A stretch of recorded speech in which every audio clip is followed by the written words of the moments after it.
All right, resolutions of the 8th meeting of the Town of Nipawin held in the council chambers of the town office on March 10th, 2025 at 7 p.m. This meeting is being held on Treaty 6 territory and the homeland of the Métis. We extend our gratitude to those who came before us and have called this ancestral land home for generations. We respect and honor the treaties, reaffirm our relationships with one another, and move forward together in the spirit of truth, reconciliation, and collaboration. We'll call to order at 7 p.m.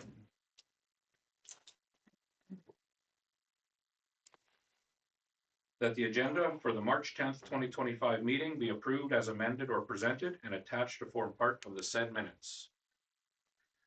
Councillor Vic. Administration, do we have anything to add? No, not yet. Council, anything to add? Okay. All those in favor? It's carried. Declaration of conflict of interest. I have one. Yeah, which one? 10.1.2. Agreement with SHA. I'm gonna ballot on that one. Okay. Anybody else? Okay, if anything comes up that you think, just let us know and we'll get it done. That the minutes of the February 24th, 2025 regular meeting of council and the minutes of the March 3rd, 2025 special meeting of council be approved as presented. Councillor Stewart. Everybody's had a chance to review the minutes. Any errors that you saw? Okay, all those in favor? It's carried.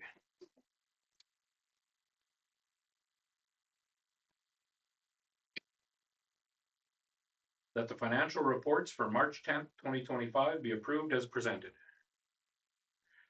Councillor Watts. And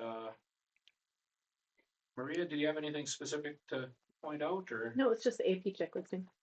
Perfect. Do we have any questions or comments on the reports? Okay, all those in favor? That's carried.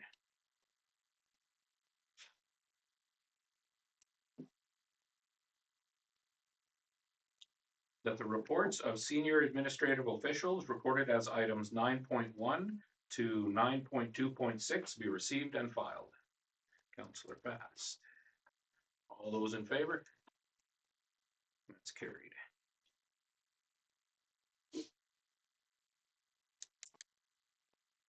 That the department monthly reports be received and filed. Councillor Blair. All right, and with that, we'll start with, looks like Chelsea's report is up first. Thank you. Sorry. Okay, so we are starting to wind down with our arenas. The Jubilee ice plant will be turned off right away here, and Centennial will be earlier this year just due to no playoffs happening. We did hold the NESAC curling event, and so the Evergreen was quite full in March, which was great to see. Other than that, there's a water heater that's going to come up in the reports in a bit. The multi-sport court has been tendered, and we've received several inquiries about the project, so that's great. It looks like we will have quite a few contractors bidding on the project. And I just came from a minor ball meeting, so we're in a lot of discussion about the ball diamond relocation and getting their support and ideas for moving it. So that's been with it. And that would be it unless there's questions. Thank you, Chelsea. Do we have any questions at all? My only one is hopefully the ball diamonds will be moved before all the ball starts up. No, the 13U ball diamond will not be ready this year. It won't be ready until next year.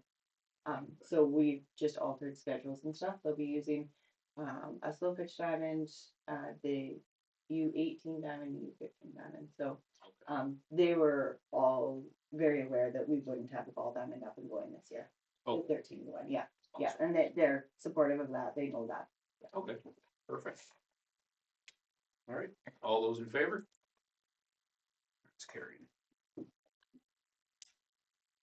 Oh, I'm used to doing it after every report, you guys. My apologies. Operations, report, Jamie. Yeah, not much more to report, just that we've been really focusing on training here the last since Christmas, so trying to get everybody trained up, waiting for our busy season this summer. So that's really it. Do we have any questions for Jamie? All right, thank you, Jamie. Yeah. Protective services, that would be down to the far end, Paul. Not too much to report. I think the big thing was the EMO plan, which is still in its first draft stages, I guess. So we'll bring it to the next standing committee meeting, which I believe is governance next month. And then hopefully by then everyone will have a chance of taking a look at it and we can get it all hammered out, make it all pretty with the logos and stuff. It's kind of where it's at. All right, thank you, Paul. Do you have any questions on Paul's report today? I do have a question about sharps. Okay, So given that 126 sharps were removed in February, is there something that council should be considering or should consider implementing to better support our bylaw on protective services with this issue? We have our bylaws in place. Yeah. And it's staff going around and checking the bins and Right. we've started finding individuals, Yeah. the property owners, typically they're rentals, but not always.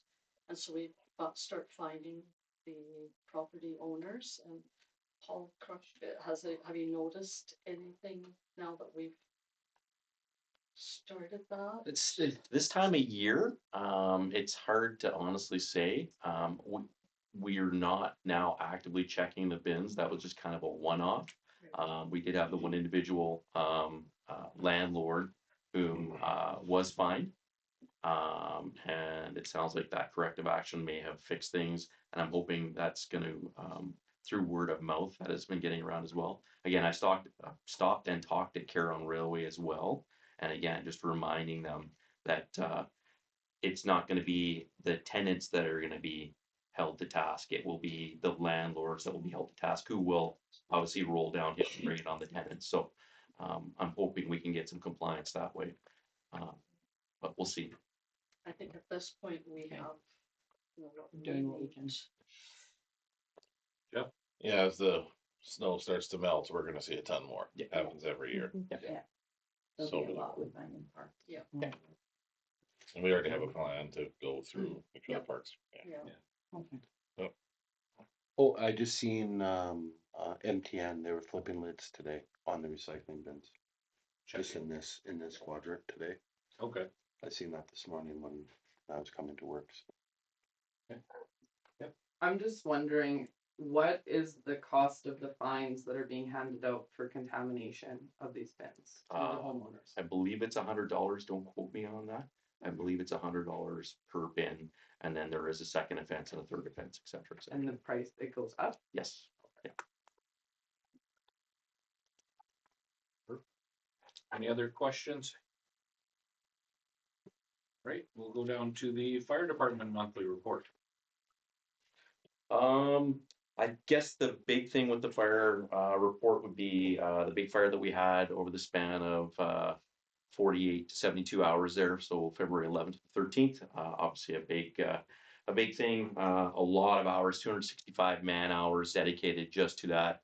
And I did find out from Rick DeBeck that we did go through 75,000 gallons of water. So a lot of water to try and put out that one house. Again, those old houses, they made them so they didn't come down. So, again, I'm thankful the fact that nobody got hurt. We did have some equipment that was damaged and lost, but again, it's a small price to pay to make sure that everybody was safe. So, fire didn't spread beyond the confines of the one house. We didn't have to worry about a collapse. We took care of that as well. So, all in all, I mean, other than the fire itself, it was good news. Do we have any questions on the fire report? Thanks again. You guys worked hard on that fire in all that weather that none of us wanted to have to be outside in, so. Can't thank you guys enough. All right, and all those in favor, official, carry. Okay.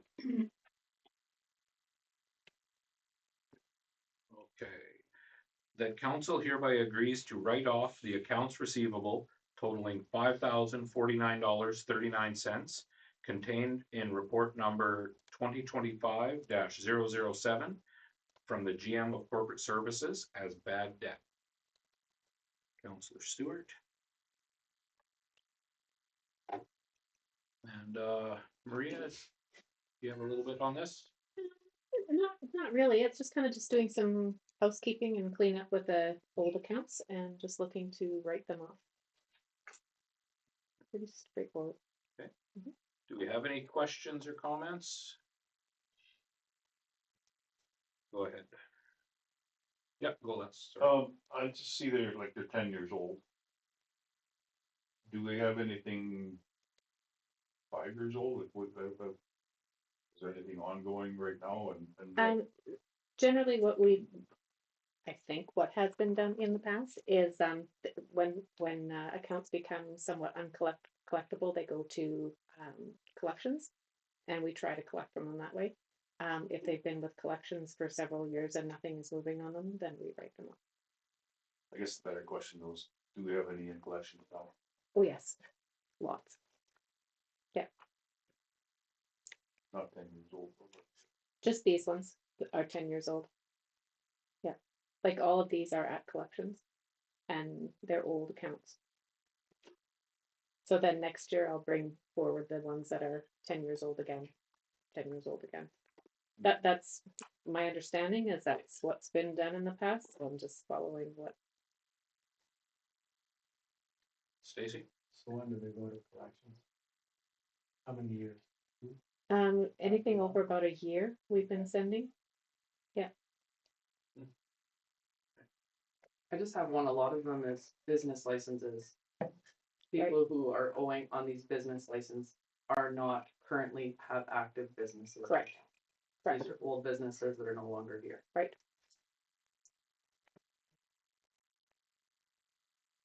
Do we have any other questions or comments? Right. All those in favor? It's carried.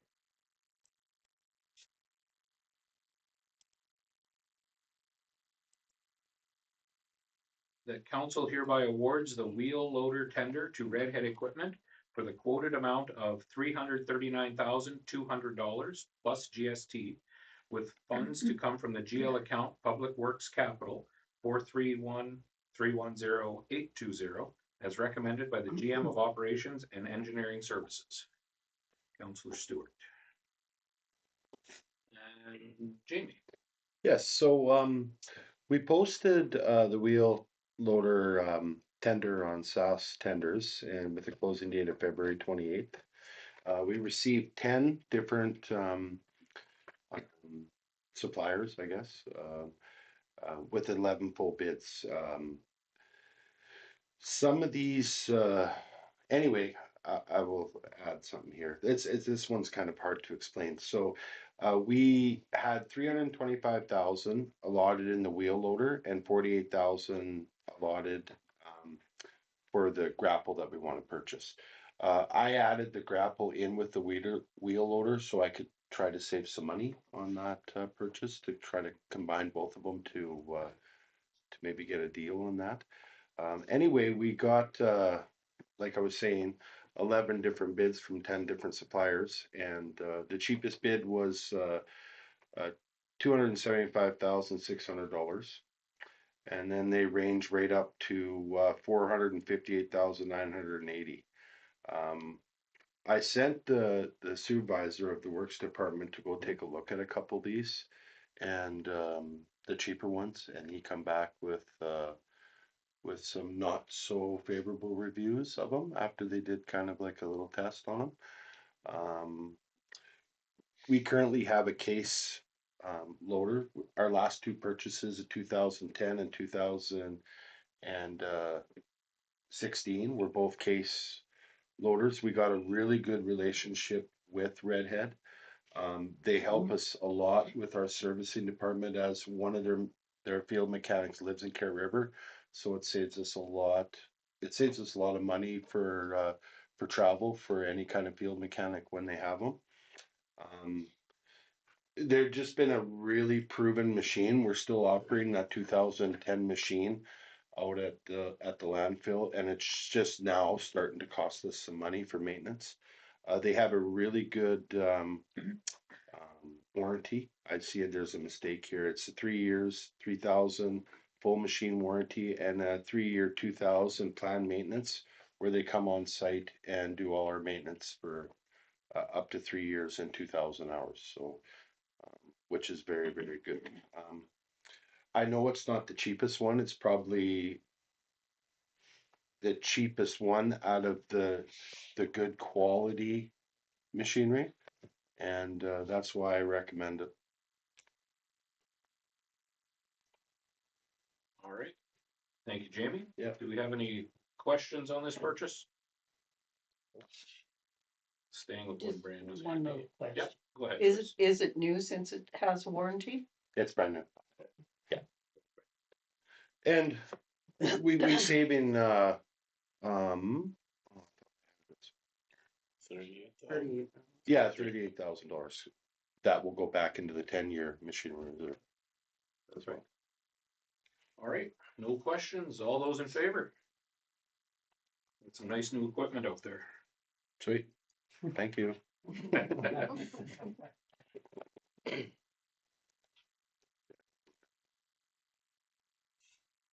The council hereby agrees to award the land lease tender for the farmable land at the Nipawin Airport totaling 100 acres to Larry James Pierlot for the 3-year period, May 1st, 2025 to April 30th, 2028, at a lease rate of $100 per acre plus GST, as recommended by the GM of Operations and Engineering Services.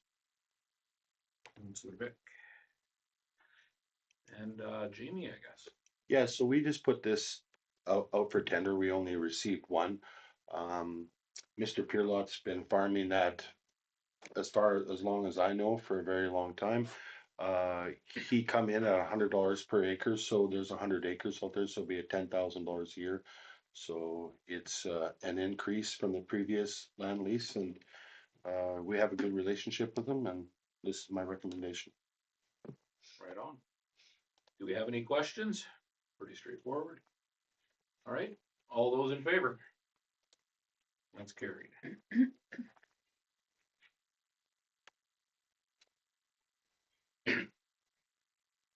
That council hereby agrees to award the land lease tender for the farmable land at the industrial subdivision totaling 21.5 acres to Ravine Bank Farms, Inc. for the 3-year period, May 1st, 2025 to April 30th, 2028, at a lease rate of $65 per acre plus GST, as recommended by the GM of Operations and Engineering Services. Councilor Vic. And Jamie, this will be pretty similar. Yeah, pretty well the exact same thing. Why there is a reduction at $65 per acre, it's just a lot smaller spot. So these individuals have been farming this little tiny piece for a very long time, so. And it was the only one we received. Okay. Any questions on this one? Go ahead, Les. Have these properties put out for tender in the past, or they just kind of every 3-year? Well, it used to be every 3 years, and as far as I was known, that's why we changed it here earlier this year, so that we could tender all of our properties instead of just, if that individual wanted to renew, they could just do it at whatever rate that they wanted to, at the previous rate, so it never ever got to a place where it went up. That was for parcels under 35 Yes. acres. Anything over 35 acres, we tender every 3 years. Yeah. So we are making more money off of this than we previously have before. So all the properties we have, they come every 3 years, they come at the same time, or they? Nope, I've got them kind of staggered a little bit, so. Yeah, like there's the landfill one, that's a farmer, we just gave that to that individual a year ago. This will be a second year, and then these just come up, and yeah, whatever else comes in, we'll be tendering. Any other questions or comments? All right, all those in favor? That's carried.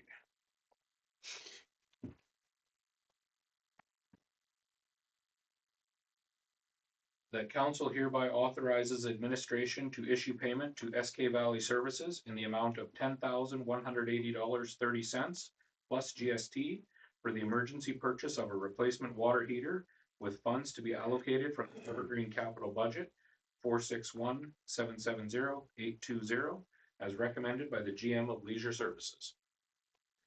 Councilor Newdorf. And Elsie. This one's pretty straightforward. I had mentioned to council at the last council meeting that our water heater was failing and it became an emergency situation, so we've replaced it. And I just need council's approval as a our. All right, any questions or comments? Got to keep the water hot, so. Okay, all those in favor? It's carried.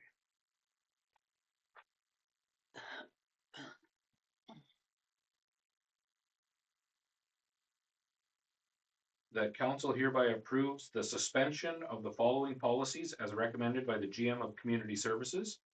New residential division and lots policy 2.9.2.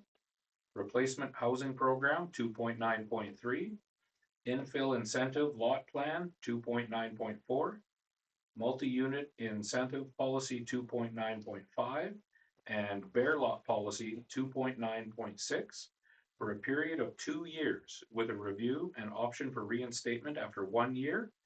And that business incentive and commercial renovation policy 2.9.1 have sections 4 and 5 temporarily suspended for 2 years.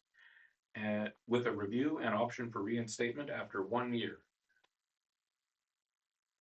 Councilor Newdorf. And Derek. Thanks. So basically, the suspensions are just basically anything that would be a tax abatement. Switched over for the incentive policy where we had the cash per door. The reason for the suspension of only 4 and 5 is in the business incentive one. There's one, if you renovated an existing business, if you're closed for 6 months, you can apply to receive a tax credit of the 6 months that you were closed. It's kind of, I find it's a reasonable one for business retention reasons.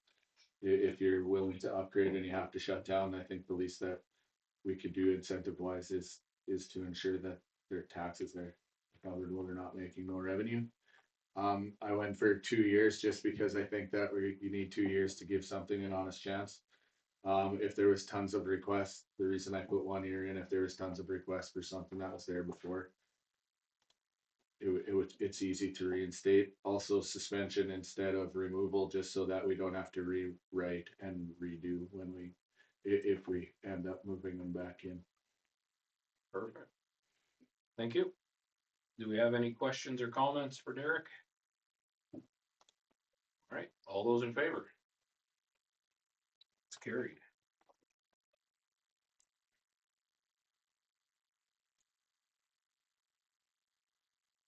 That the reports of standing and special committees recorded as items 10.1 to 10.1.2 be received and filed. Blair. All those in favor? That's carried.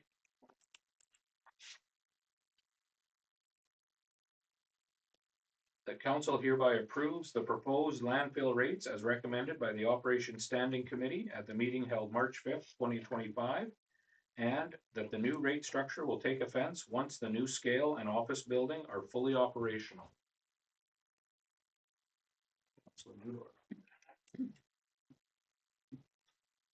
And Jamie. Okay, so I looked around the surrounding communities of Nipawin, and the two that I could find were Melfort and Tisdale's. Humboldt is just like we are. They have just a tipping rate, so you couldn't really go off of what they charge per kg or ton. So Melfort charges $16.50 and a rate so $16.50 for the first 100, and then a rate of 99 per 1,000 kg. Tisdale rates are $14 for the first 100 and $85 per 1,000 kg after that. So I went a little bit reduced because we're just setting this whole system up. So I want to be a little bit under Tisdale Melford, but not by a lot because I don't want to lose money there. Operational. So I set ours at 3% lower. With a 30% higher rate for non-residents. Currently, right now, we charge double the fees for the tipping fees for anybody that's not within our partnership. Yeah. So what I'm thinking is 1350 for the first 100 kg, and then over that will be 8250 per thousand.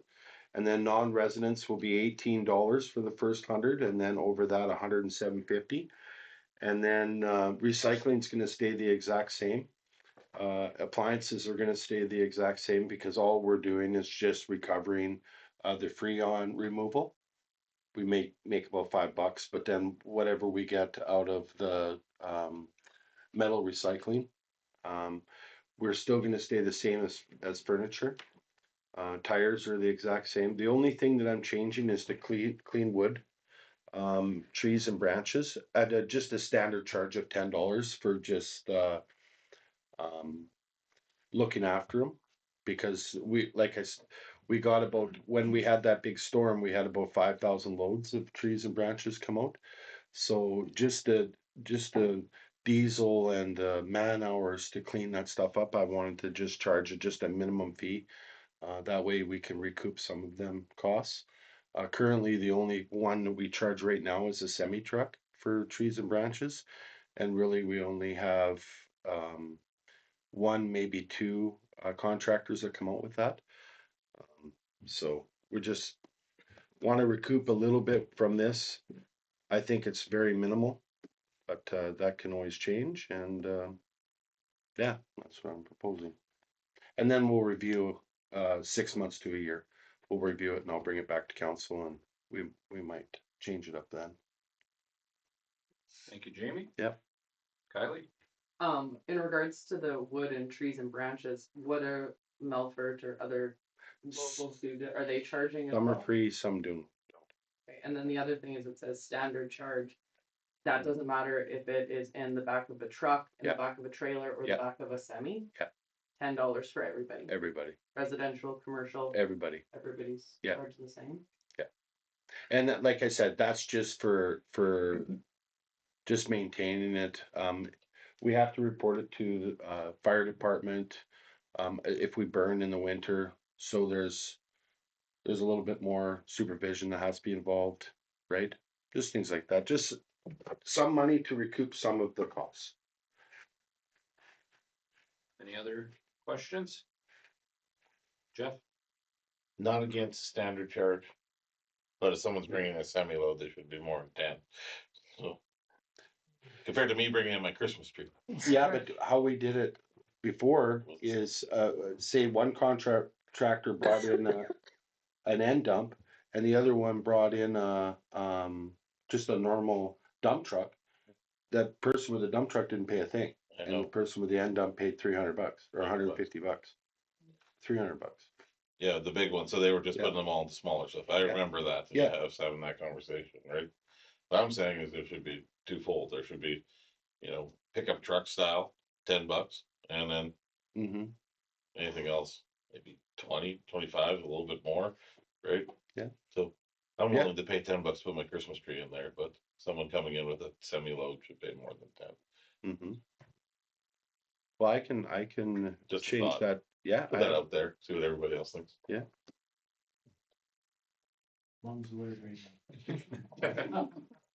it's My It's other just- concern too is just like, I just don't want it to get where people are intentionally not cleaning up their yards because they don't wanna be paying this $10 charge.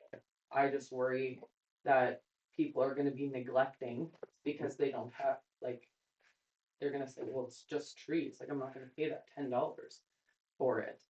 So that would be my only concern, is that if this becomes an issue and we're seeing this $10 start to cause a different effect, negative, that it would need to be revisited. And I do think everybody, I don't think it should necessarily be a whole bunch more for people that are, say, with a big truck hauling it out there, because those people can do big jobs. There's people that don't have a truck, or they're gonna hire somebody with a trailer. They shouldn't be charged more. So I think like a standard fee is good. It should just be straight across for everybody. But my only fear is just the neglect that might happen if people are having to pay to get a tree. We also do offer in the spring a cleanup, that if they put their branches and clean wood at the back, in their backyard, the town comes by for 1 week and picks it all up. We do offer that service as well. It's just that these trees are actually quite a bit of a headache because they, like we get all of the arm of Nipawin's driftwood from Cadet Lake, and it's truckload after truckload after truckload, and then they had a problem with it as well. We've heard about that a few times, and it's just it puts a strain on some of our gear, and because it's big, some of it's big wood, right? Like we're trying to get it so it's manageable sizes, and nobody wants to cut it, so it still comes out there, right? And It's yes. a lot of handling out there. it is a lot of handling. Like, how often are you able to burn it or get rid of it? What is the Well, regulations, government regulations with? In the winter Burning. months, we got a big enough area now that we can we have a lot of room to stockpile, and then we burnt once this year so far, because we just it was at the tail end of the year that we started compiling. We were still filling holes last year, so And when the RM brings us that wood out of the river system, that takes probably at least a year before you can burn it. minimum. It's all waterlogged, right? Yeah. But we're gonna make it so we're getting the equipment now to actually handle it better than what we had. So that's gonna help immensely. And then yeah, we've got a big enough area that we can stockpile that wet wood and stuff like that. And I would like to get to a place where that people can come out and grab wood and then take it home to chop it. But we can't do it on the property because I'm reliable if somebody hurts themselves, right? So that could be a bit, I don't know what other people are doing. Well, the bigger communities are using like chippers, right? But they're very, very expensive for industrial chippers, and they take people to run them, and so Not it's, there yet. no, I saw some other hands. We'll go with Leslie waiting. So I see underwood, trees and branches, so grass and leaves are excluded from that $10. well, yeah, because it just goes into the pile, right? But a majority of the time, they come out with a bunch, like with, My point, yeah. Yeah. So how are you gonna differentiate? if you have a branch in there, you're getting charged $10. Or a tree, right? And, yeah, There'll always be somebody trying to skirt the rules. Should be handled hiding the branches, the grass. yeah. Go ahead, Joyce. Well, I would imagine the grapple is gonna help Yeah. with this, so. Will it change if you start using the scale for some of these bigger loads? Yeah, Is that another way of doing it? if I start to see there's issues, and that's when I can come to council and propose another, like I keep a very close eye on this kind of stuff. I did bring it to council when I first got here, and I wanted to charge loads for trees and branches the exact same as what you were paying for waste, but they didn't want to do that. They felt that, like Kylie said, they felt like yards might start getting messy because of it, because people don't have the funds. Some people don't have the funds to do it. Yeah. So I just wanted a standard charge. That way we make something back, because we got nothing prior, but that's something I can revisit in. That's one of those things that we can look at that 6-month review. So, Jeff? So at one time, the RM was bringing out semi trucks, and then they went ahead and changed their practice just so they wouldn't have to pay, if Yeah. I remember correctly, yeah. Yeah. So they were bringing out semi trucks, so they brought so much as driftwood. Yeah, they were bringing out end dumps. Right. And then they changed it just to a dump truck. Yeah, Yeah, so tandem, yeah. they didn't have to pay. So, Yes. and that was why we put in the semi-truckload for some, so we could try to recoup some of the Mhm. big people coming out, not the Christmas tree, but Yeah. the other stuff, right? Mhm. And that's where the problem lies, is it lies with all the RM, it just a dumping ground for all these extra Just weigh trees. it now, just weigh it and Yeah. whatever it costs, that's gonna cost. I'm done. So I'm gonna put in my 2 cents now. I go out there with, or someone with a semi goes out there and gets charged. And someone goes out there with a dump trailer 3 times. and puts, one guy was steady all summer long. What? And got charged nothing. Yeah. And he used to drive me crazy. Yeah. There's gotta be a happy medium. I don't have an issue with if we were charged a little more. But I don't wanna see that, cause that kid is going crazy. There was one guy in particular who just kept on coming up more and more and more. Which would add it up to way more dumps than everything. Well, I could make a contractor pays, locals don't. I can always do that too, right? Like the contracting companies that come out, because they're getting paid to clean up the people's yards, right, and the trees. We could charge just them and have it so that the average half ton of anybody is free. Could do that way too.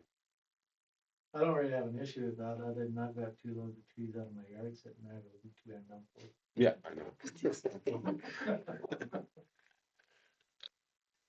So there, we can maneuver this, or we can just set it for right now. I just, because this is gonna be, I'm a little worried that we're gonna have a lot of people, cause these prices of everything's gonna go up, like, just for an example, just a tandem dump trailer that comes out every day pretty well full of shingles, paid $50. Now that same thing is gonna be about 300 to 400.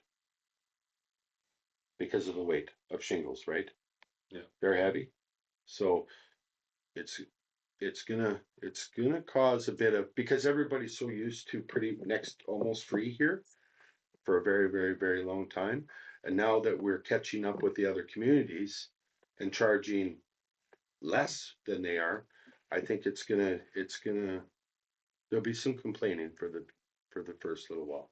House demolition. That'll be one. Yeah. Guaranteed.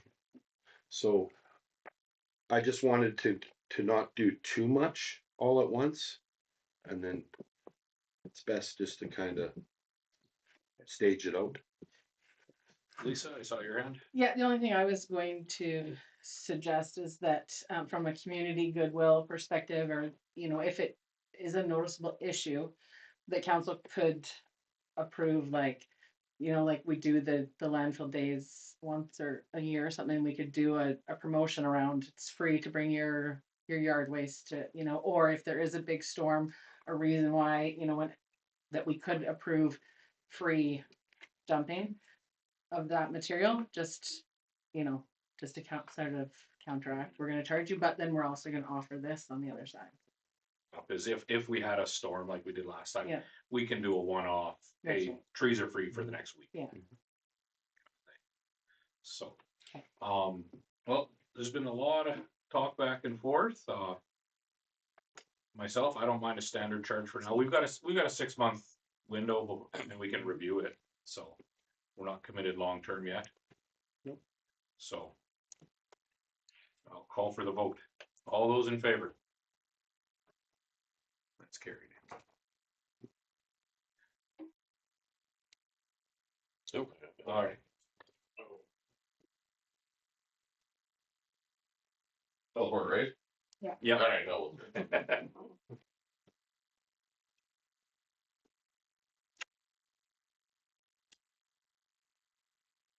That council hereby declines the request to enter into an agreement with SHA to provide inspection services for Stars Landing at the Nipawin Hospital Heliport as recommended by the Operations Standing Committee at their meeting held March 5th, 2025. Councilor Blair. All right, with that, I will turn it over to Michelle. Sure. I received a call from the SHA advising that the heliport is operational, it's ready to receive helicopters. However, their maintenance staff they don't have enough maintenance staff to run it 24/7. They have to go out and inspect the pad when there's a call. They have to call the contractor to clean snow or remove branches or other debris, and then remain there until the helicopter has loaded the patient and taken off. So they called and asked if our fire department would be willing to take that on during the hours that their maintenance staff are not available. When they advised they are recruiting and hiring and training new staff. So they just asked us if we would be willing to do that on a temporary basis until they have new staff in place, but they couldn't give me a timeline or anything like that, so. So yeah, the committee wants to. Well, for sure I will, because we went over and above for the heliport pad. I'm pretty sure the administration should have had some kind of an idea that they had to maintain this. The other thing is, it almost seems as though we always get our advantage, like we get taken advantage of. They've never given us a finite date of when they're gonna have staff trained and ready to go on this, so I will personally say I was the one who was opposed to this. Because this could drag on and on and on. I feel that they should find their own staff, train them, and we should have nothing to do with it. Honestly, that's just my own personal opinion, but In the past, did the fire department ever help plan stars before? we always did. Always did. So would it be something that even given a timeline, like be willing to help for 60 days? Well, And what that do would be it? you do at the end of 60 days when they haven't Well, replaced yeah, somebody? I think that it just may be like a little give and take, like if the fire department would be willing to do it, it shows that we are willing to try, because if they didn't in the past. But giving them, putting the pressure on them that they have a timeline to be responsible to have somebody hired and trained. It's just another option, maybe instead of just a no, but giving a timeline, if the fire department did it in the past. And it would be something that they would be willing to do. The fire department landed the helicopter. And there was more than one or two people there. And then we got that taken away. Because of NAV Canada and. So there's issues on there was issues. There's also the potential for a lot of potential liability issues with us being the ones in control. So that was another concern that was brought up. We have to be, if we were to help, we would have to be absolutely certain that we would not face any liability should something happen. You know, if a mistake is made or something like that, we could be on the hook. Go ahead.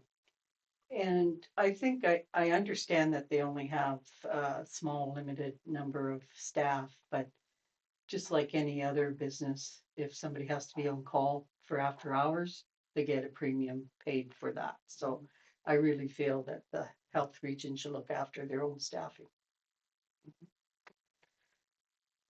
There was also discussion around, that they have contractors already to come out and clear snow and do all that. They're already checking on the helipad, the heliport all the time anyway.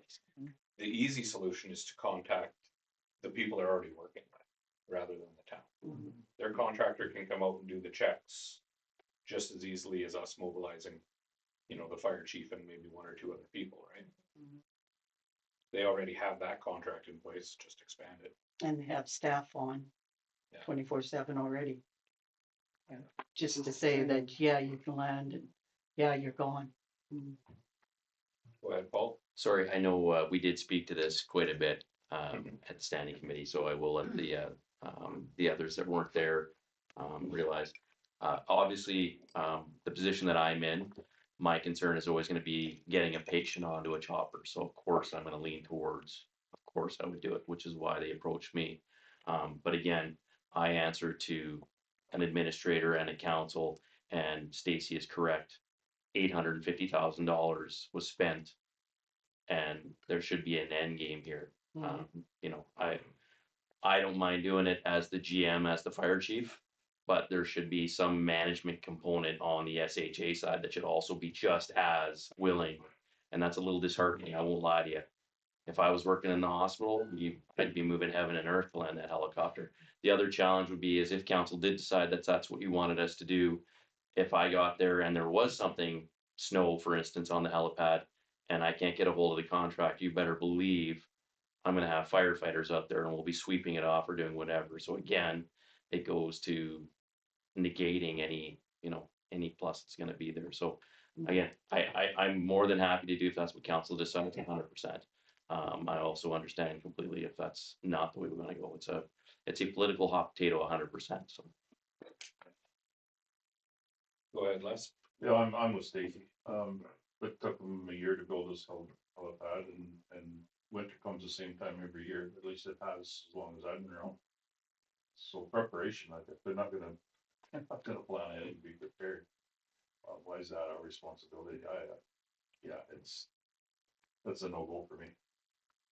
Go ahead, Stacy. I guess my next question would be, and I believe I brought that up in standing committee too, is what does Melfort is building? This is SHA, this isn't just Nipmuc, this is SHA, this is the whole area. Prince Albert. Yeah. So why are we so special all the time? Always get pushed, it seems like. Boy, pushed or we gotta jump over hurdles to get things done, and it's ridiculous.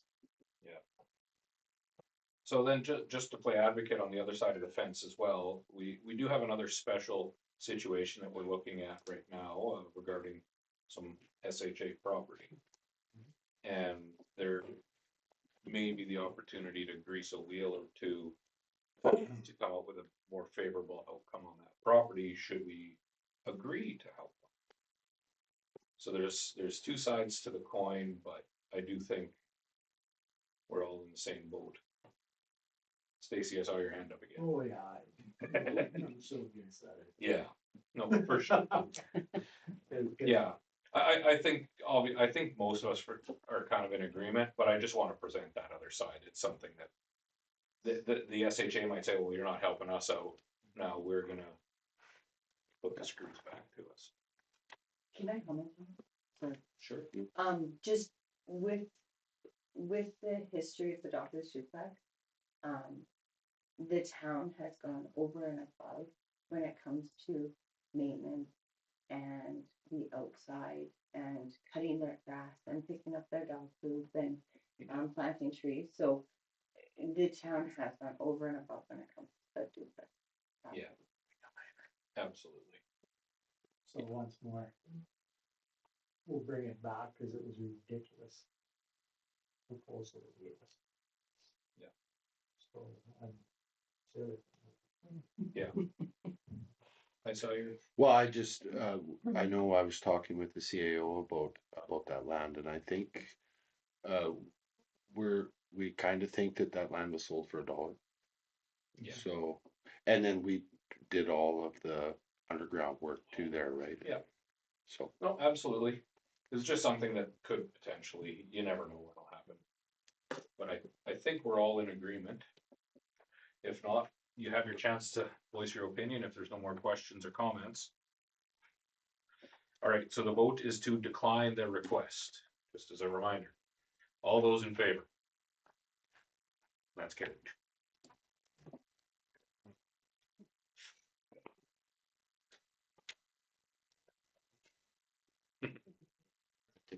Sorry.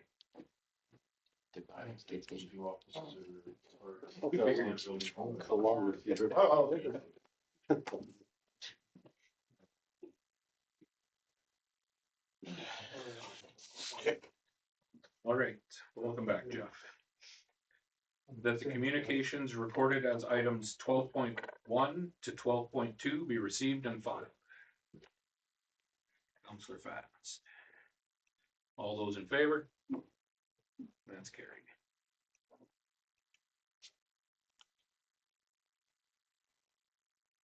Okay, so this one, the council hereby identifies, we have three choices here, or not choices, but 3 spots to fill, as policies, priorities for the 2020 2026 fiscal year.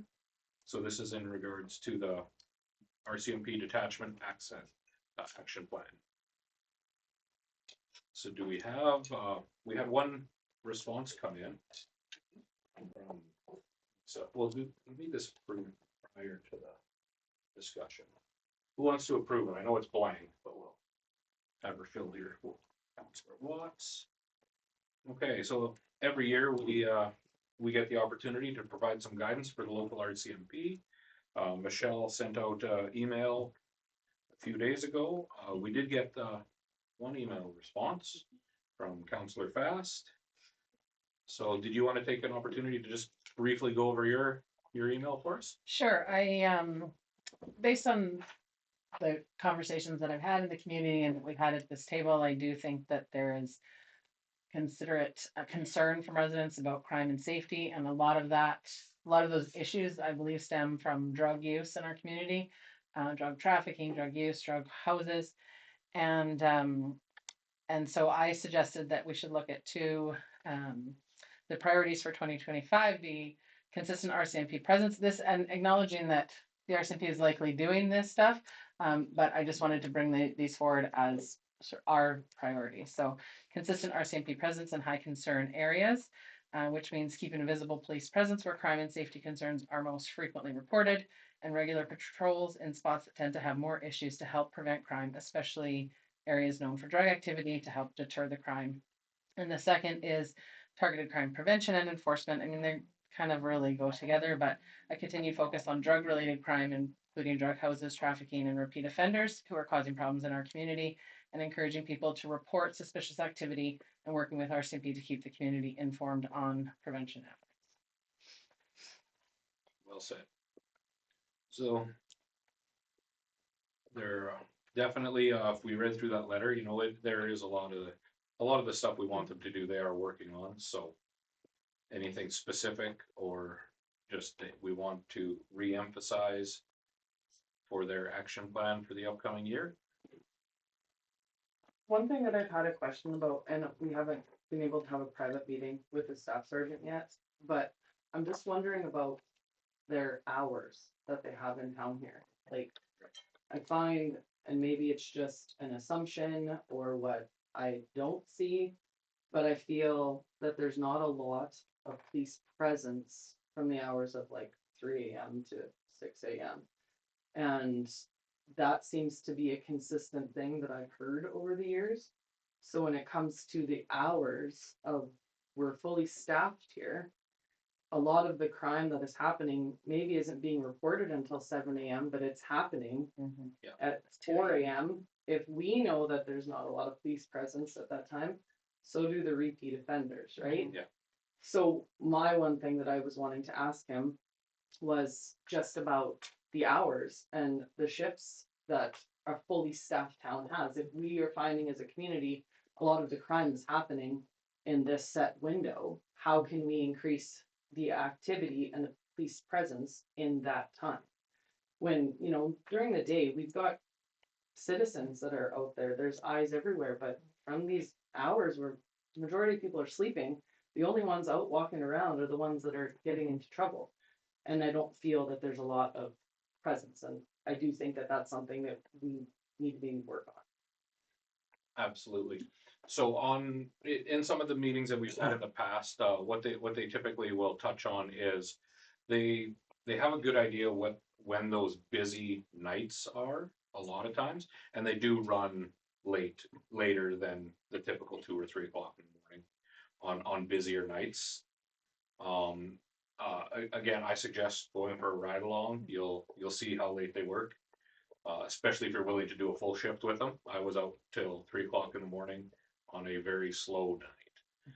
We were still out till 3 in the morning. So I know that is something that has been brought up though in the past. So we can definitely put that on the list as one of our options to bring forward. And we'll see how they can massage their schedule to add more. Taking them away from the day shift, I know there's a lot of stuff they do during the day that isn't easy to do at night as well. Just kind of some of the conversations that we've had in the past. But it is definitely something that we'll look at. Regarding having that closed, kind of a closed door meeting. With all the new changes that came out from the provincial government, we're just giving them a little time to get their feet wet. So we'll be doing that hopefully the next month and a half. So, do we have any other questions or comments or thoughts or ideas? Well, I know there's probably only 10 personnel, right, in our police department. Fully staffed. It's fully staffed, which is 13 with 1 on leave. So That's who there's the only first one. 12, and if there's 7 days at 24/7, you can't get full, Yeah. full staff at night. And still have a good working relationship during the day. So is it something that the province should be looking at, is having a rotating police force that comes out at night? And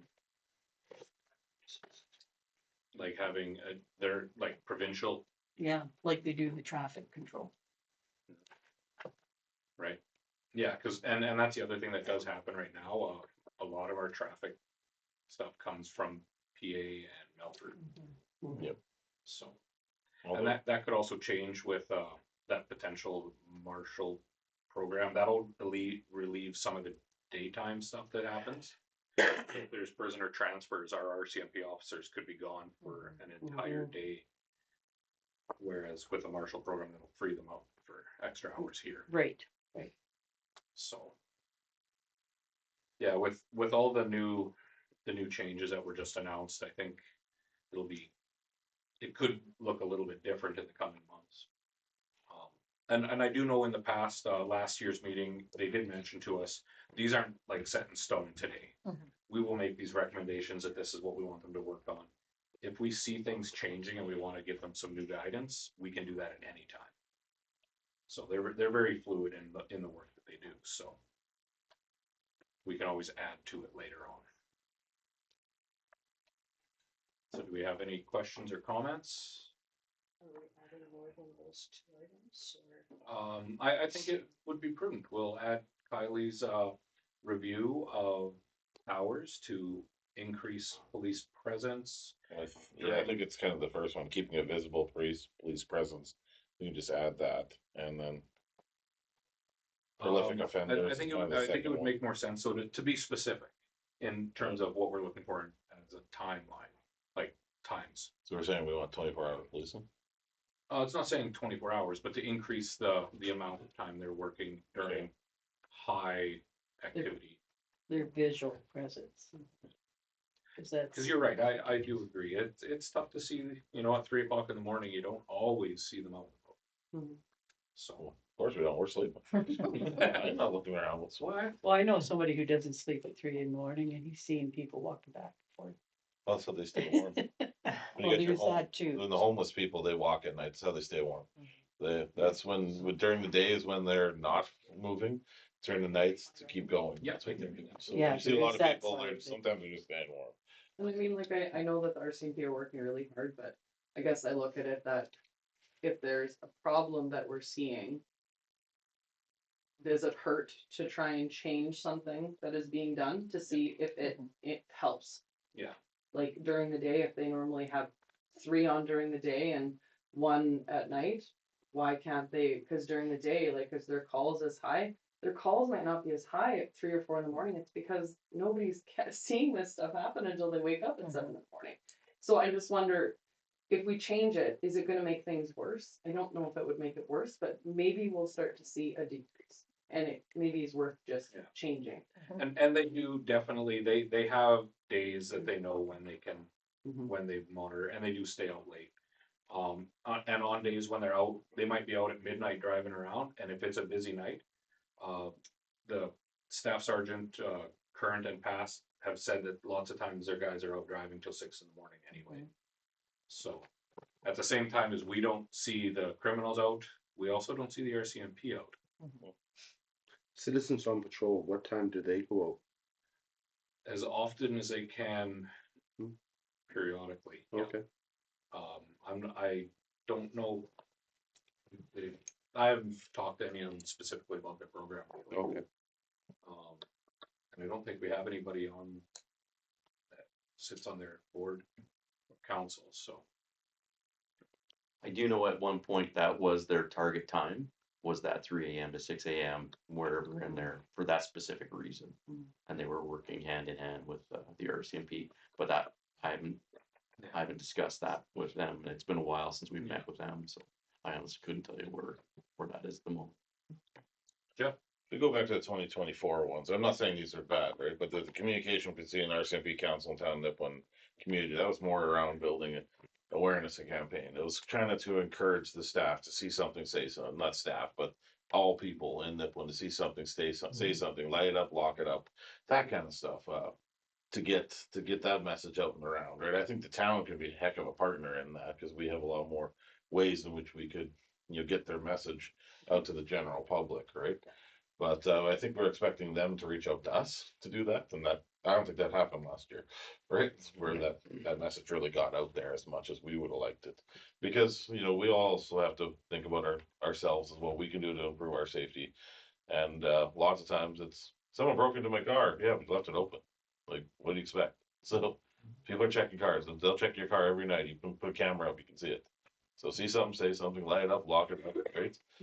Just trying to get pamphlets, information into homeowners, to the people who are living here that can maybe get them to help with it. And naturally, when we say see something, say something, give them the numbers, right? It doesn't even have to be 911, right?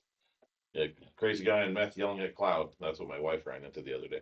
So, right, so he yelled loudly at the cloud, by the way, right? So, needless to say, she called that, what was that, 411 number, RCMP or something like that, and then they came and they picked up the guy yelling at the cloud, right? He was having a hard day, he was bleeding everywhere.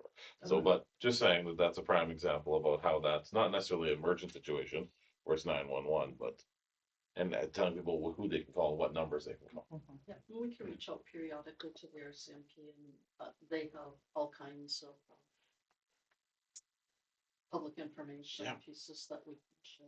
Is there any way we can just have something, one thing a month, make that a goal for us to be able to put something out a month for just community knowledge with numbers? Just, I'm speaking off the top of my head because I know how hard the RCMP work, whole family's RCMP.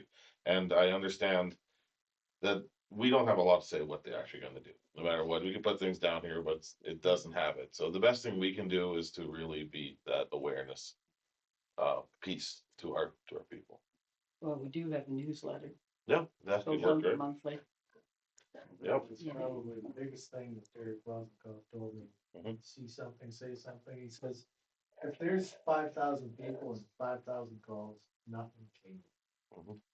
If there's 5,000 people and 10,000 calls, things change because there's no problem. Then I can give examples, not even the locking of the door. Someone broke into the neighbor's garage and Betty looks outside, no, and goes back to bed. I said, so it could have came to your house and right after. So I mean, these are things like, Yeah. some people just, oh, whatever. They don't want to be involved. Don't wanna Yeah. put Well, in the time. she's an elderly lady, she was, look, there's nothing, her words were, there's nothing in our garage anyhow. I said, so I didn't find anything there, but what about your house? Yeah, Yeah, it's the next one. Les? I'm curious about, what constitutes full staff? Is there a chart on the wall somewhere that says this town has 4,500 people, you get 12 officers, or how do they? It's based on calls. Yeah, it's only based on calls. So There- that speaks to what we're talking about. If you actually get more calls and get them out there, you actually might get more, but right now we're fully staffed and we're actually lucky to be fully staffed, because considering most of them in Saskatchewan aren't even close. The quiet part is we're the only fully staffed detachment in the province. The only one. Yeah, so you can have more calls and more RCMP. It doesn't mean you're gonna have them. Yeah. It's So I'm short just- staff. We move up this. Hmm? We may move up this. Yeah, So I'm just gonna take a quick minute here. I'm gonna read through what we kind of have identified on here and just see if that's how we feel. Consistent RCMP presence in high concern areas, keeping a visible police presence where crime and safety concerns are most frequently reported. Regular patrols in spots that tend to have more issues to help prevent crime, especially areas known for drug activity to help defer crime. The second one is targeted crime prevention and enforcement, a continued focus on drug-related crime, including drug houses, trafficking, and repeat offenders who are causing problems in the community, encouraging people to report suspicious activity, and working with the RCMP to keep the community informed on prevention efforts. And third is a review of hours to increase visible presence during high crime hours. So how does everybody feel about that? And like I said, if we identify other things halfway through the year, we can always bring them. You can say everything, you can say nothing, and it's all gonna be right, eh? So Yeah. It's, good enough. All right. So I got- everybody's good with that? Sorry, just one last thing. From the thousands of people that are watching us online right now, one of the viewers did say that the non-emergent line for the RCMP is 310 RCMP. That's what it is. I said 411. The fact that we got that text. Someone's watching. Yay. Thank you. Maybe it's my wife. Is there a prize or something I can tell her about? No, that's perfect though. So thank you. Yep. Once again, I didn't remember that number. We get that number in the hands of people for non-emergent things like man yelling at cloud, right? It's a prime example of when to use that number. Yeah, we can promote that stuff. Promote it. For sure. We have that communication. They don't. You got that. Not to the cell phone or anything. 310s. From anything, just 310, 5,000. Yep. You just call it like a regular notice. 5,000, you said? 310 RCMP. RCMP. Or- Oh, yeah, RCMP. sorry. Yeah. I don't know why. I'd remember the number first. Yeah. Cause I'd have to spell. Maybe you have to remember what the numbers are. We didn't have them. Have All the right. letters. I am gonna call for the vote. So we've got our priorities identified. All those in favor? Someone's watching. That's what happens. And then, ooh, so we don't know. Down to business. That council hereby authorizes Mayor Zacharias to attend the Suncrest College Scholarship Award Ceremony being held in Tisdale, Saskatchewan, March 13th, 2025, with mileage and out-of-pocket expenses reimbursed in accordance with the current policy. Councillor Watts. So this is, Suncrest College is doing their, scholarship awards. And, I have one open here for me. It's in Tisdale. We have, members of our community getting some scholarships, and they invited me to attend. So I think it's a good opportunity for us to be down there, support the people in our community, support our local college, so on and so forth. So, any questions or comments? Okay, all those in favor? It's carried.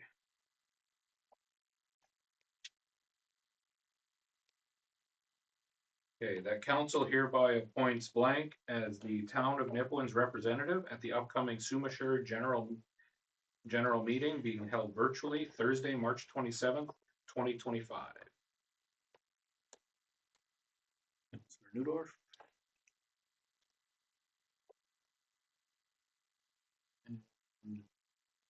Michelle, did you maybe want to just go through what this is?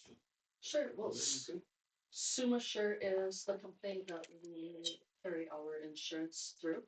All of our liability insurance, our replacement, all of that. And because it's a insurance reciprocal, we are shareholders, we are in an equity position with Sumisher. And so we can have one representative of council who can attend the meeting and vote on their resolutions. So it does start at 10 a.m. I didn't take a look at the agenda, right? But it's usually a few hours long based on some of the other SUMA stuff that I've attended. Yeah, and it's So- a virtual meeting, so. Is there anybody who would like to go ahead and do this? Do you wanna do it, Mayor? I can, I have attended a few of the other ones as well, so I don't mind doing it. Sounds to me. I just checked that I got nothing better to do, so. I'm busy that day. Okay. Yeah. Yeah, that's too. At the work, that's, it's one of those things, if we don't do it, it's not a big deal, but if we have someone that can do it, before. Okay. So I have my name on there. All those in favor? It's carried.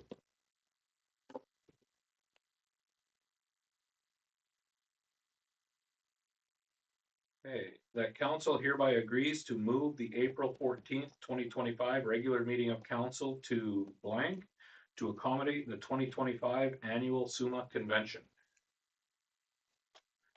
Newdorf. Okay, so this resolution was brought forward because SUMA. Sorry. That was. That was my. Okay. SUMA does cover our regular council meeting in April, and two of us will be away. It is possible, obviously, that should you choose, you can keep the meeting where it is as well. I was suggesting that perhaps we could move it to April 7th. What that would allow is we still have 2 weeks between the March 24th and April 7th meeting, and then 3 weeks between that meeting and the second meeting in April. It is open for whatever anybody likes. Jeff?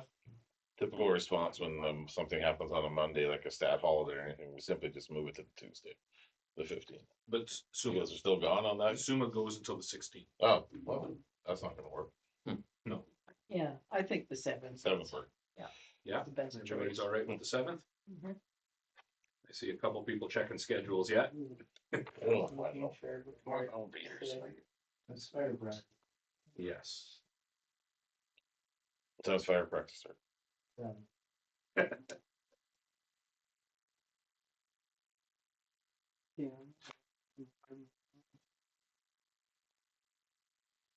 Yeah, but This is all right. So you would be unavailable then, Well, it's. or you could just skip fire practice. Yeah, So I could, but I'm Well- not sure. we'll talk to your boss. I have no boss. All right, so the recommendation, Yeah. the recommendation would be to move the April 14th meeting to April 7th. All those in favor? Oh, or do you have a question? no, Oh, you were just getting ready. Okay, all those in favor? That's carried.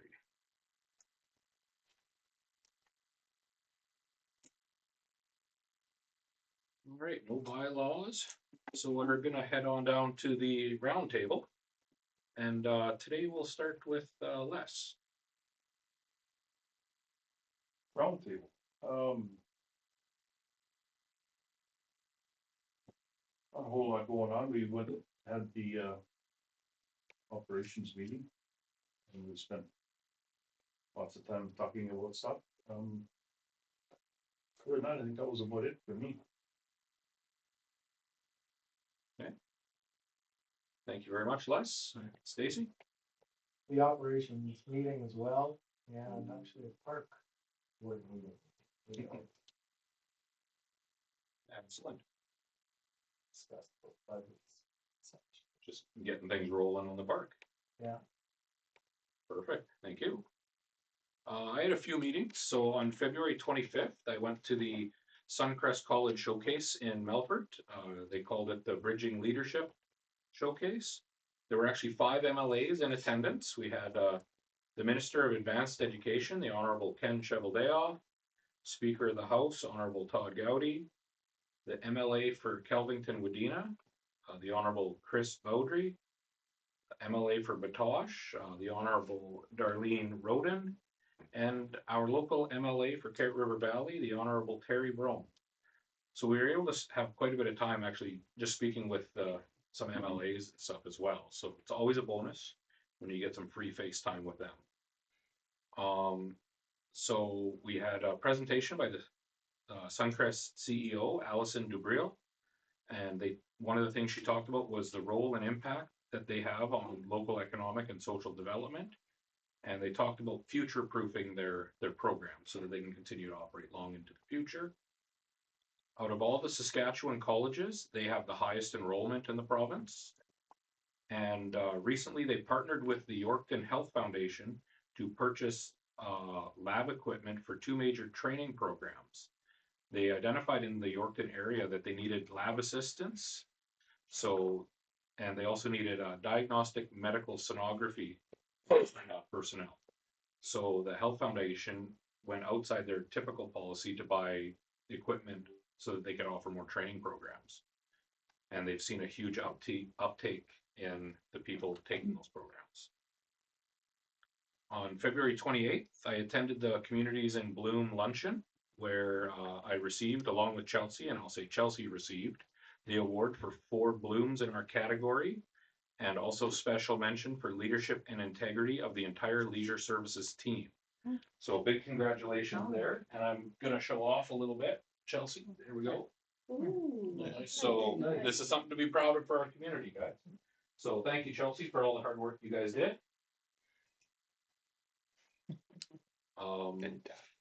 March 3rd was our special meeting of council, when we did a quick meeting.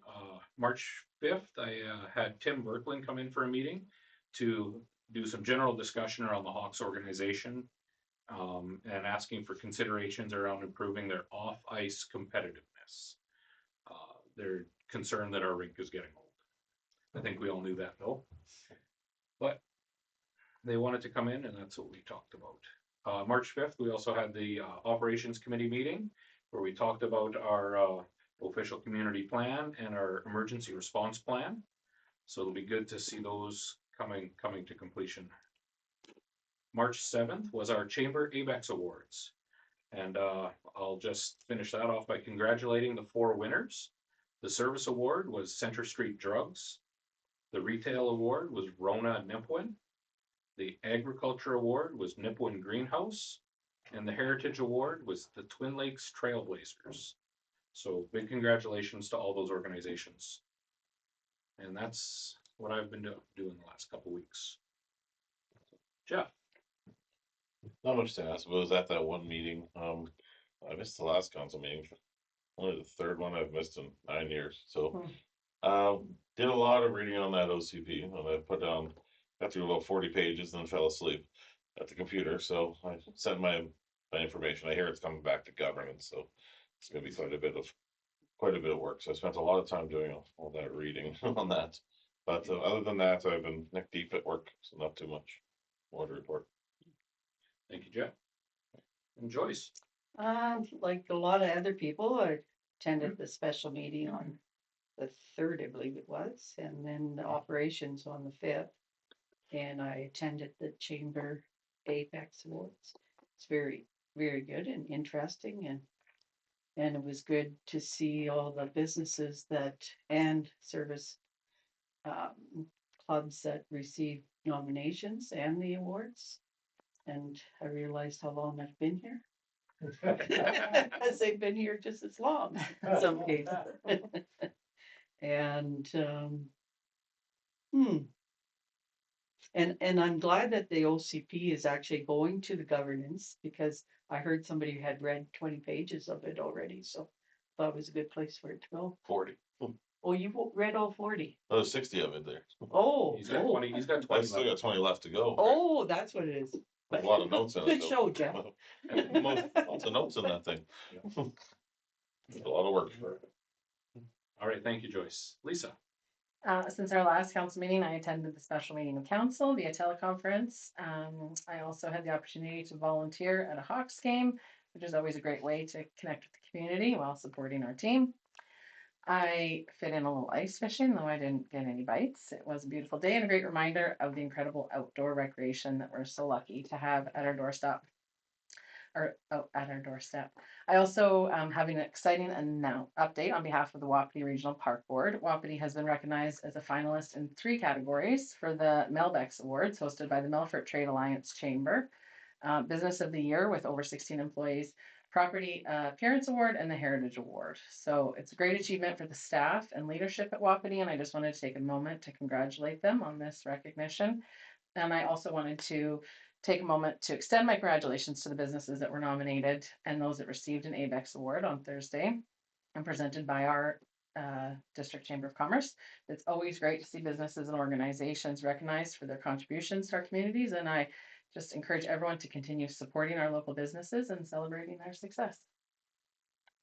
Thank you. Kylie. I attended my first library committee meeting, and happy to say that there was 4 new people that joined, which is good. They're still looking for more, so if you know of anybody, encourage them to come. Our next meeting is actually, I believe, next Wednesday. So that was good. It was brief, but it was good. And last weekend I went to Saskatoon to watch my daughter and a friend represent Nipawin in the bowling provincials. They did not advance, but they did very good, and it was good to watch and see Nipawin, with their little Nipawin shirts on there representing their little town. And besides that, just trying to get over this cold that's been lingering for 2 weeks now. Yeah. All right, thank you guys. Okay. Well, that takes us down to the end of the meeting. That the regular council meeting of March 10th, 2025 be closed with Mayor Zacharias in the chair pursuant to section 122A of the Municipalities Act and citing exemptions contained in the Local Authority Freedom of Information and Protection of Privacy Act under section 16, advice from officials, and section 17, economic and other interests at 8:21 p.m.